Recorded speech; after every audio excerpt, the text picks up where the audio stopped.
She's recognized for 5 minutes. Thank you, Mr. Chair. Thank you, Secretary, for being here. As you probably know, many of the countries in the global south are facing a tremendous debt burden. I think that's almost half of the world's population right now. About 3.3 billion people are impacted by this, living in countries that spend more on the interest on their debts than the healthcare or education in their communities. And you know, an IMF issues fees called surcharges on heavily indebted countries. Secretary Yellen, do you believe that developing countries suffering through perfect, storm of global crises, including shocks to the food and fuel prices, soaring interest rates, climate change, and so much more, should be required to pay these fees on top of the interest they pay on their debt?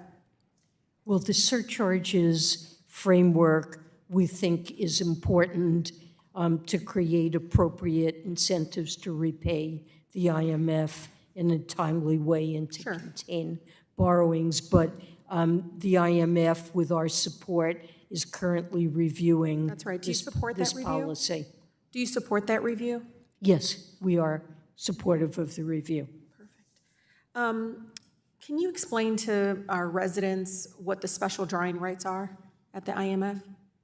Special drawing rights are essentially a system in which countries agree to provide lines. The way I think of it is providing countries with additional lines of credit that are in proportion to their quotas at the IMF.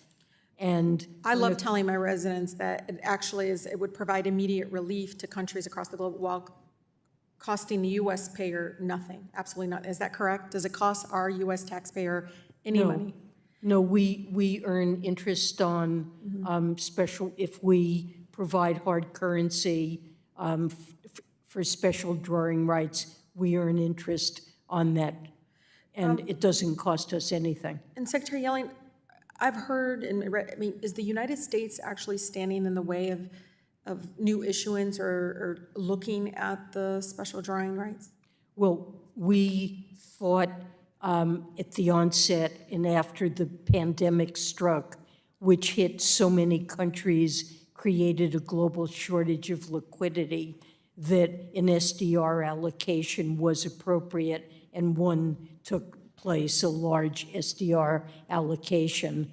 At this point, we don't think an SDR allocation is needed or appropriate. So you don't think a new issuance is required? I mean, I don't want to send a message that our country, Secretary, that our message to developing countries that the U.S. is unwilling to respond to the debt crisis. We've been very supportive of an expansion of the Poverty Reduction and Growth Trust.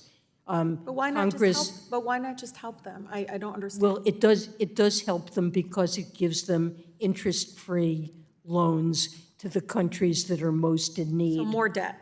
So the way the international financial institutions are governed is inconsistent. Well, it's debt. SDRs in a way are debt too, because countries that use them do have to pay interest on them. So it's not that different. Yeah, the way the international financial institutions are governed is inconsistent with the democratic ideals we seek at home. And in the IMF, for example, the U.S. and other G7 countries get 41% of votes, despite only having 10% of the global population. So, Secretary Yellen, what would you say to countries who feel we don't practice what we preach when it comes to democratic decision-making in the international financial institution?